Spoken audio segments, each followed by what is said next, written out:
नमस्ते दोस्तों, आप देख रहे हैं एकलव्य संदेश न्यूज़ चैनल। आज हम लोग की उपस्थिति तुर्ती पार है, जो ये बलिया का अंतिम छोर पड़ता है। ज़िला बलिया का ये अंतिम छोर है। यहाँ से इसके जस्ट बाद देवरिया का सीमा प्रारंभ हो जाता है।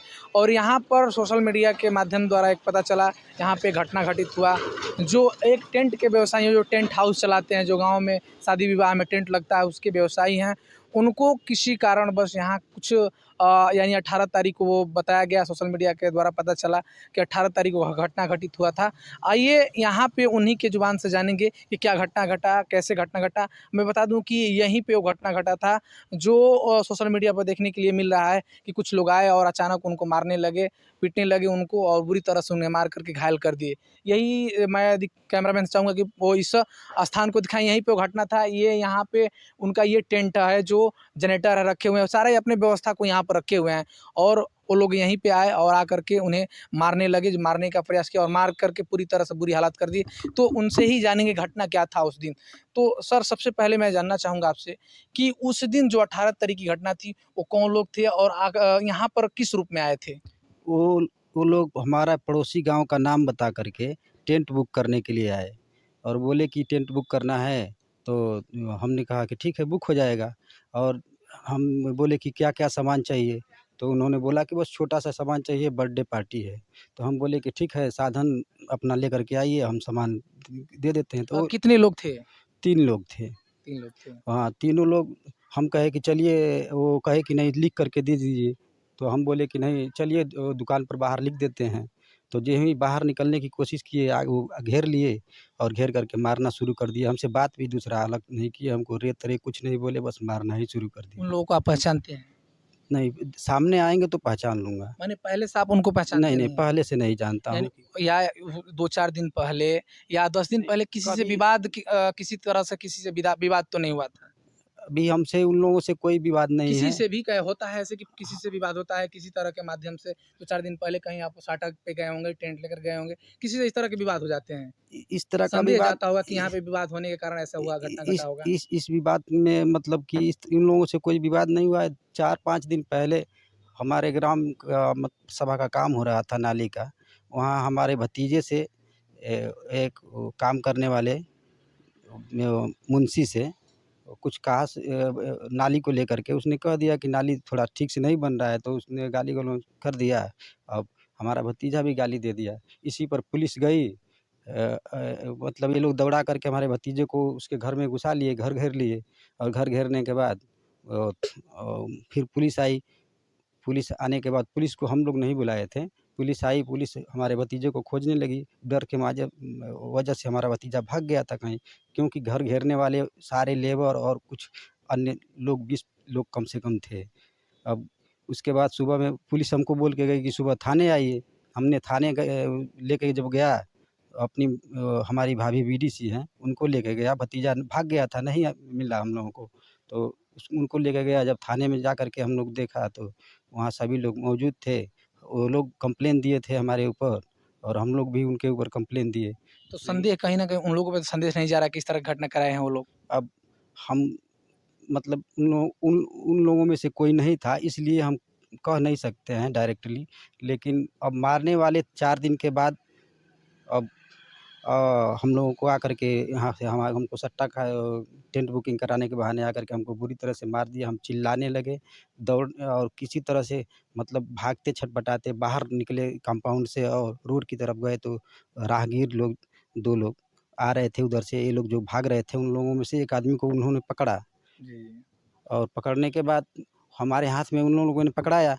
अब हमको चक्कर आ गया और मैं गिर गया। फिर वो भी भाग गया, भाग लेकिन गए। उनकी एक बाइक यहाँ छूट गई। बाइक छूट गई है। जी, यानी आपने एफआईआर कराने के लिए थाने पर गए, जी, एफआईआर कराए। जी, तो एफआईआर की कॉपी मिली होगी? जी, ये कॉपी है एफआईआर की। जी, ये ये एफआईआर की मैं कॉपी है। कैमरामैन से चाहूँगा कि थोड़ा इसको भी दिखाएँ, जो एफआईआर की कॉपी है, ये एफआईआर की कॉपी है।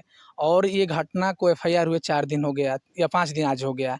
ये 18 तारीख की घटना है और आज 23 तारीख है, यानी 5 दिन हो गया। अभी तक उन लोग की गिरफ्तारी हुई कि नहीं? जी, नहीं हुई। गिरफ्तारी नहीं हुई है। अभी मैं तत्काल दरोगा जी से फ़ोन करके बात किया हूँ, तो वो बोल रहे थे कि मैं बनारस हूँ, आता हूँ तो देखता हूँ। जबकि जिस दिन कंप्लेन हमने लेके गया, उस दिन वो बोल रहे थे कि सबकी पहचान हो गई है, आज रात में गिरफ्तारी हो हो जाएगी। जाएगी, जी, लेकिन अब तक गिरफ्तारी अब तक नहीं हो पाई। गिरफ्तारी नहीं हुई। देखिए, कहीं न कहीं ये प्रशासन की लापरवाही है और मैं इस प्रदेश में इस समय सुशासन की सरकार कही जाने वाली सरकार चल रही है।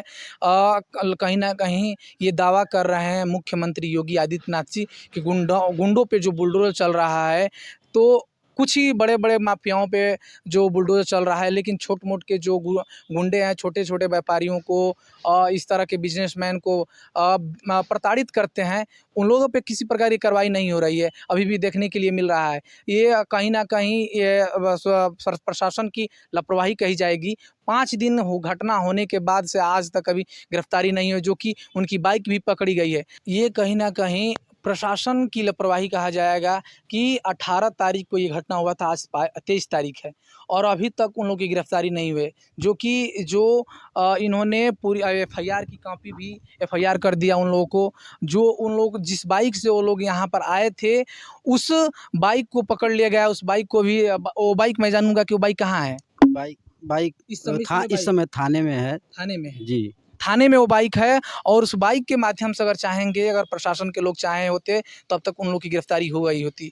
तो ये जो प्रशासन के द्वारा लापरवाही बरती जा रही है, ये कहीं न कहीं असंतोषजनक है और समाज में एक भय उत्पन्न होता जा रहा है कि किस तरह से छोटे व्यापारी अपने व्यापार को चला पाएँगे। इस तरह से तमाम ज़िले में घटनाएँ देखने के लिए इस समय मिल रही है और इस पे किसी तरह की ठोस कार्रवाई प्रशासन के द्वारा नहीं हो रहा है, तो ये लापरवाही जो बरता जा रहा है, इससे लोगों में एक भय का माहौल बनता जा रहा है। ये कहीं न कहीं ठीक नहीं है। इस प्रदेश के लिए, सरकार के लिए जो सरकार दावा कर रही है बार-बार कि मैं सुशासन यहाँ पे गुंडों माफियाओं को जब्त कर देंगे, मिट्टी में मिला देंगे, योगी आदित्यनाथ जी का बयान है। लेकिन कहीं न कहीं गुंडे बदमाश पनप रहे हैं, अब देखा जा रहा है।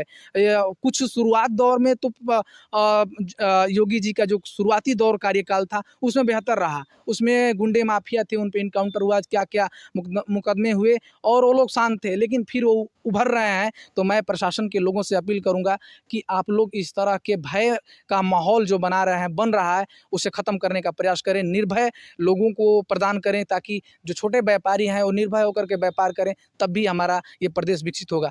तो आपने बताया जो यहाँ लोग आए थे, तो उन लोगों को आप देखेंगे तो पहचान लेंगे, जी, सामने आएँगे तो पहचान लूँगा। पहचान लेंगे आप। जी, पहले से उनको नहीं पहचानते हैं, पहले से नहीं कुछ पहचानता हूँ, उनसे उनको हम मतलब पहले कभी नहीं देखा हूँ। आप कभी नहीं देखे हैं। ना।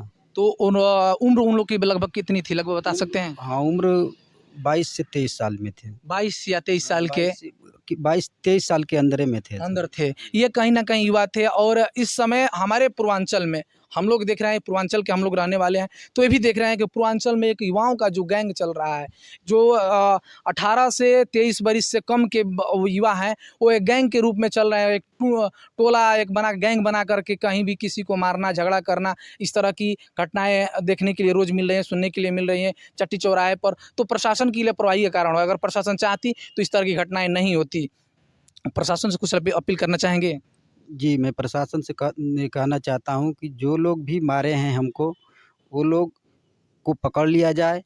कौन व्यक्ति मरवाया है हमको, उसका खुलासा कर दिया जाए और हम जो लोग मारे हैं, उनसे हम समझौता भी कर लेंगे। कोई नहीं ये नहीं है। चलिए हमको वो लोग भाड़े पर हमको लगता है कि कोई न कोई भेज कर के हमको मरवाया है। अगर जो वो लोग आकर के उन लोगों को पकड़ लिया जाता है, तो हम उन लोगों से समझौता कर दूँगा। कोई बहुत ये लड़ना-झगड़ना नहीं है, कुछ नहीं करना है। लेकिन हाँ, समझौता आप क्यों करेंगे? समझौता लेकिन क्यों करेंगे आप? लेकिन हमको बस यही जानना है कि हमारा दुश्मन कौन है? हमको क्यों मारना चाहता है कोई? तो समझौता आप क्यों करेंगे भाई? जो आप अब अपराधी हैं, अब अपराधियों से क्यों अब समझौता करना चाहते हैं? अब लड़ने के का नतीजा होगा कि फिर कहीं जान हमारा मार दें, फिर जान ही मारने तो आए थे। हम तो नहीं किसी तरह से मतलब बच के कि चिल्लाता हुआ किसी तरह से मतलब उसके हाथ से नहीं बच के भगा होता ना, तो हमारा जान ही ले लिए होते वो लोग। देखिए, कहीं न कहीं एक जान ले भय का ये माहौल है कि कह रहे हैं कि अगर मुझे पता भी चल जाएगा कि कौन मुझे मारे हैं, चाहे उनको गिरफ्तार करके मुझसे समझौता करने की बात होगी, तो मैं कर लूँगा। देखिए, ये अपने आप में निंदनीय है कि एक अपराधी के साथ भी लोग समझौता करने के लिए कि आगे इस तरह की घटनाएँ ना हो। ये कैसा माहौल बन रहा है हमारे प्रदेश में, इस क्षेत्र में, ये प्रशासन के लिए निंदनीय बात है। प्रशासन के लोगों को चिंता करने की बात है कि लोग अपराधियों से समझौता करने के लिए तैयार हैं कि आगे इस तरह की घटनाएँ ना हो हमारे साथ। हम ये एक भय का माहौल बनता जा रहा है और प्रशासन के लिए चिंता का विषय है कि ये भय जो बन रहा है कि अच्छा है। अगर इस तरह के भय बनेंगे, इस तरह के भय मुक्त लोग नहीं रहेंगे तो किस प्रकार के यहाँ पे बिजनेस बढ़ाएंगे लोग। ये छोटे से एक बिजनेस किए हुए हैं, यहाँ पे 2-4 जनरेटर रखे हैं, टेंट रखे हुए हैं और लोगों के शादी विवाह में टेंट का हमेशा आवश्यकता पड़ता है। अपने बिजनेस के माध्यम से अपने इस रोजगार के अब जीवन यापन करते हैं और इसी तरह की घटनाएं घटेंगी तो कोई रोजगार धंधा करने के लिए यहाँ पर आएगा।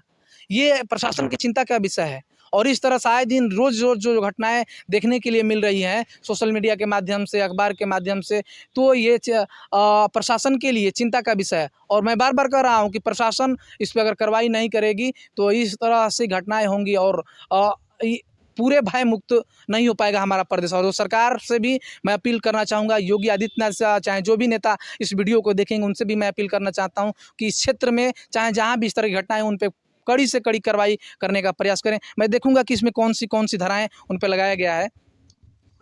देखिए इसमें धारा जो लगा है 323 एक धारा लगा है, 504 और 506 और 427 धाराएँ लगाया गया है। इसमें जो उन लोगों पे लगाया गया है इस पे क्या? बहुत हल्का-फुल्का धारा है। चोट के हिसाब से जिस तरह से हमारे ऊपर जानलेवा हमला हुआ है और हमारा जो जिस तरह से ज़ख्म है हाँ, सिर के अंदर, उसमें ये 323 तो कुछ नहीं है। हाँ, हाँ। वो तो 308 होना चाहिए था कम से कम, 308 होना चाहिए था। लेकिन अब ये मतलब कहीं से न कहीं से ये पुलिस में और अपराधियों का मिलीभगत है। देखिए, ये भी कह रहे हैं कि अगर प्रमाण नहीं है तो ये नहीं कहा जा सकता है कि पुलिस और अपराधियों में मिलीभगत है, लेकिन लोगों का संदेह जाता है जब कार्रवाई नहीं होती है। अगर संतोषजनक कार्रवाई नहीं होती है किसी पर, तो इस तरह के लोगों के मन में भावनाएँ उत्पन्न होने लगती हैं कि पुलिस और अपराधियों में मिलीभगत है। तो प्रशासन इस तरह के अपने ऊपर कलंक ना लेने का प्रयास करे। मैं उनसे भी अपील करूँगा कि आप लोग ठोस कार्रवाई करें, संतोषजनक कार्रवाई करें ताकि जो इनको भी संतुष्टि मिले कि इस पे कार्रवाई किया गया है और यहाँ पे जो ये भय का माहौल बना हुआ है, ये भय मुक्त माहौल यहाँ पर बनाने का प्रयास करें। पास ही में चौकी है, यहीं पे चौकी है शायद। जी, जी।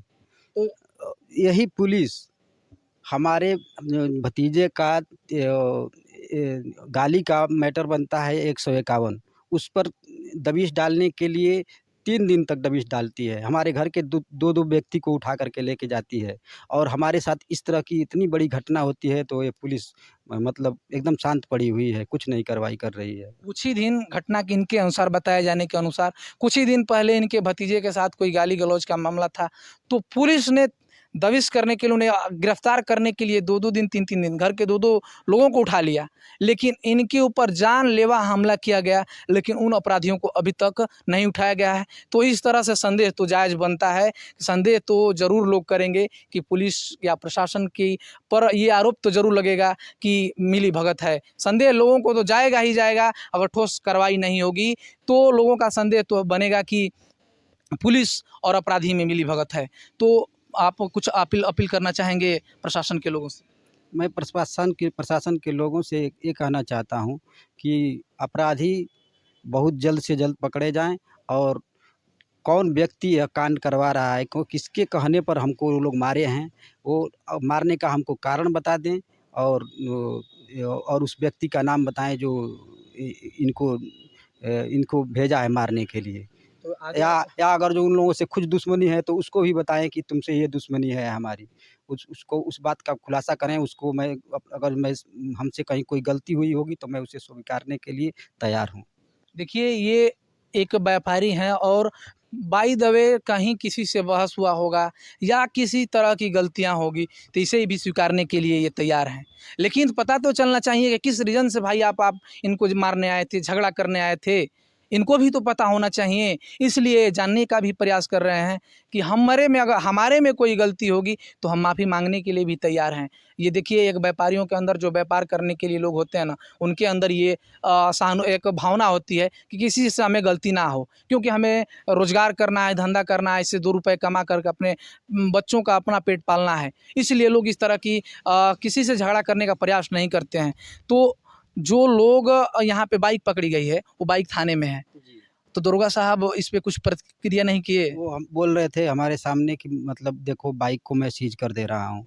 बाइक छुड़ा के न लेके नहीं जा पाएगा।